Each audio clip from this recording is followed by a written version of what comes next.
करुणा के सागर सम्यक संबुद्ध को नमन करता हूँ। संसार का सबसे बड़ा रोग क्या है? मैं इस विषय में आप लोगों से चर्चा करता हूँ। यह विषय बहुत ही महत्वपूर्ण है व्यक्ति के जीवन के लिए। व्यक्ति अपने जीवन में ऐसी बहुत सी परेशानियाँ झंझटें रहती हैं कि व्यक्ति समझ नहीं पाता क्या क्या रहता है जीवन में। तो इस विषय को आप लोग भली बात सुने। यह विषय बहुत ही महत्वपूर्ण है। जिगिच्छा परमा रोगा संखारा परमा दुखा एतं यत्वा यथाभूतं निब्बानं परमं सुखं। भूख संसार का सबसे बड़ा रोग है। संस्कार संसार का सबसे बड़ा दुख है। इस यथार्थ को जो व्यक्ति समझ लेता है वह ये समझ जाता है कि निर्वाण संसार का सबसे बड़ा परम सुख है। एक समय तथागत बुद्ध 500 भिक्षुओं के संग को जैसे कि 500 भिक्षुओं के संग आलवी नगर गए और आलवी नगर के नगरवासियों ने शास्ता को भोजन दान के लिए आमंत्रित किया। उसी समय किसी वो आलवी नगर के एक निर्धन उपासक ने शास्ता या तथागत बुद्ध के नगर में आगमन का समाचार सुना। तो उस निर्धन उपासक ने सोचा कि शास्ता से धर्म श्रवण करने का विचार किया। लेकिन दुर्भाग्य से उसी प्रातः उसका बैल कहीं चला गया। वह अपने बैल की खोज में जंगलों में काफ़ी दूर निकल गया। काफ़ी दूर निकल जाने से भी वह अपने बैल को नहीं खोज पाया। वह काफ़ी देर तक ढूंढता रहा। जब दोपहर हो गई तब भी वह अपने बैल को वापस ना पा सका। फिर भी वह अपने बैल के पाने की इच्छा बहुत ज़्यादा थी उसे। वह अपने बैल के प्रति इतना स्नेह मोह था उसे। तो वह जब दोपहर बीत जाने के बाद जब वह अपने बैल को पाकर वापस आया तब वह आलवी नगर गया। आलवी नगर में जहाँ शास्ता थे वहाँ गया। जाकर भगवान बुद्ध को नमन कर एक ओर बैठ गया। तो भगवान बुद्ध तो परचित्तगामी थे। तो भगवान बुद्ध ने उसके चित्त को जान लिया। उसकी दिनचर्या क्या चली, उस टाइम क्या घटना उसके साथ घटी। तो भगवान बुद्ध ने वह घटना उसकी रिपीट कर ली। एक सम्यक संबुद्ध का जो चित्त होता है बहुत ही गति से जा सकता है तेज। इतनी कभी या भविष्य में या भूतकाल में या वर्तमान में कभी भी बता सकते हैं क्या घटना घटने वाली है क्या नहीं। तो भगवान बुद्ध ने उस घटना को रिपीट कर लिया। तो भगवान बुद्ध ने समझ गए कि यह व्यक्ति बहुत ही भूखा है। तो वह चर्चा जहाँ धम्म सभा थी वहाँ धर्म सभा रोक कर शास्ता ने धर्म सभा में टहल करने वाले व्यक्ति को बुलवाकर उस टहल करने वाले व्यक्ति से कहा कि भोजन लाओ। जब वह टहल करने वाला व्यक्ति भोजन लाया तो बाकी की प्रजा यह सोचने लगी शास्ता इस निर्धन उपासक के लिए यह कार्य कर रहे हैं। तब भी आपस में चर्चा की कुछ ना कहने का। जब वह भोजन निर्धन उपासक ने भोजन कर लिया तब सम्यक संबुद्ध बुद्ध ने अपने धर्म सभा आगे प्रारंभ की। जब आगे धर्म सभा प्रारंभ की तब वह निर्धन उपासक भगवान बुद्ध के उपदेशों को सुनकर श्रोतापत्ति फल को प्राप्त हो गया। जब वह व्यक्ति श्रोतापत्ति फल को प्राप्त हो गया, तब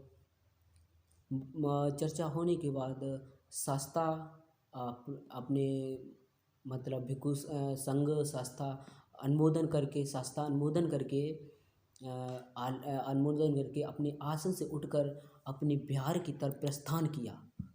जब बिहार की तरफ प्रस्थान किया, तब जो नगरवासी उठकर शास्ता को नमन किया और नमन कर कर वहीं रुक गए और भिक्षुगण शास्ता के साथ जाने लगे। भिक्षुगण आपस में चर्चा करते हुए जा रहे थे कि अविशो शास्ता के कार्यों को देखो। आज शास्ता ने धर्म सभा रोक कर एक निर्धन उपासक को भोजन दिलवाया। तो तथागत बुद्ध ने उनके बातों को सुना। तो तथागत बुद्ध ने पूछा, क्या हुआ? तब एक भिक्षु ने बताया कि शास्ता, हम इस विषय में बात कर रहे थे।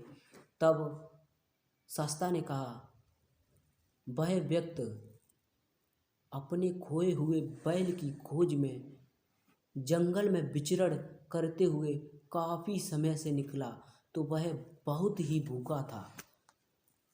भगवान बुद्ध कहते हैं कि भूख के रोग के समान कोई रोग नहीं है। जो व्यक्ति अगर भूखा होगा तो उसे धर्म उपदेश करेंगे तो उसके धर्म उपदेश फलदायक नहीं हो सकते, क्योंकि उसे भूख का रोग सताता होता है, क्योंकि उसे भूख लगी है, उसकी इच्छा भूख से उठ रही है। उसे धर्म में मतलब जैसे धर्म में हम लोग कहते हैं ना, चित्त नहीं लगेगा, और इसमें कहते हैं इंटरेस्ट नहीं रहता है, तो उसमें चित्त नहीं लगेगा। तो भगवान बुद्ध ने कहा कि जो व्यक्ति भूख के रोग से पीड़ित हो रहा है, वह कभी भी धर्म नहीं सीख सकता, इसलिए मैंने उसको भोजन दिलवाया। शास्त्रा कहते हैं कि अपने उपदेशों में, भूख के समान संसार में कोई रोग नहीं है।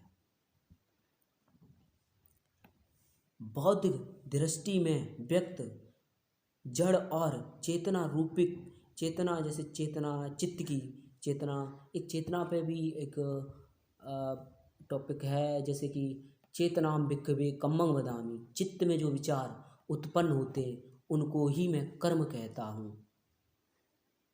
हमारे चित्त में तो उत्पन्न हो गया, उस व्यक्ति के चित्त में उत्पन्न तो हुआ था कि मैं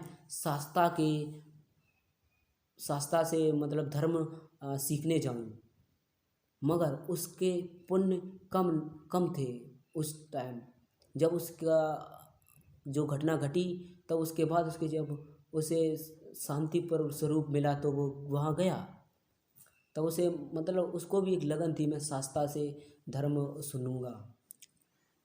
तो अर्थात नाम रूप का कहते हैं संभाविति भी होती है।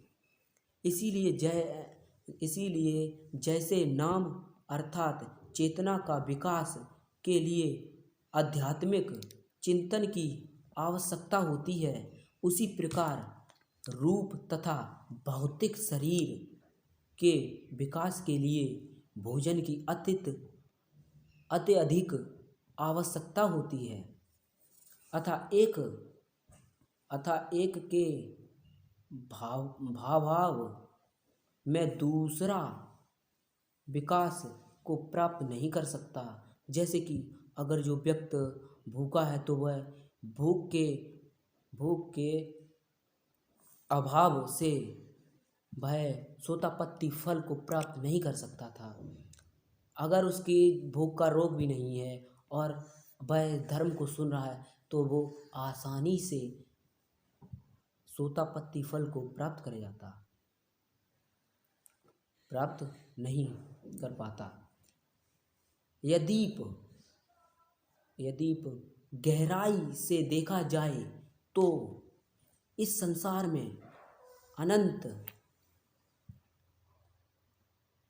अनंत सा व्यक्ति भूख से निर्मित होने के लिए अपने संस्कार जानिक मतलब जानता कृत्य के अतिरिक्त कर ही क्या सकता है। संस्कार हमारे पुरखों से, हमारे बड़े भाइयों से, घर में चाचा चाची बुआ फूफा बहुत से लोग रहते हैं। हमें हर व्यक्ति से संस्कार सीखने चाहिए। हुआ स्था चित्त सांसारिक वासना भूख के रोग निर्वृत्त नहीं प्राप्त नहीं कर सकते, अतः व्यक्ति को चाहिए कि वह जन्म मरण की श्रृंखला से ऊपर उठने के लिए समान रूप से भौतिक और आध्यात्मिक क्षेत्र का विकास करने का प्रयास करें।